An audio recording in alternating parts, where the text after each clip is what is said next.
Welcome to TeleHope. I trust that you had a great and restful August.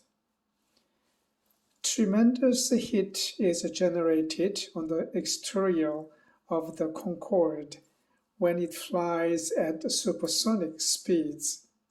The temperature on the outer surface of the plane can get to 127 degrees Celsius, even though the outside air temperature is minus 57 degrees.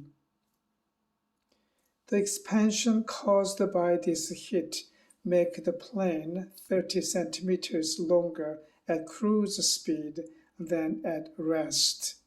The cabin floor but remains the same at a comfortable 25 degrees Celsius.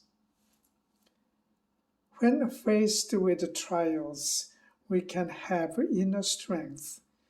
Our part is to look beyond the temporal to the eternal and to renew our minds daily.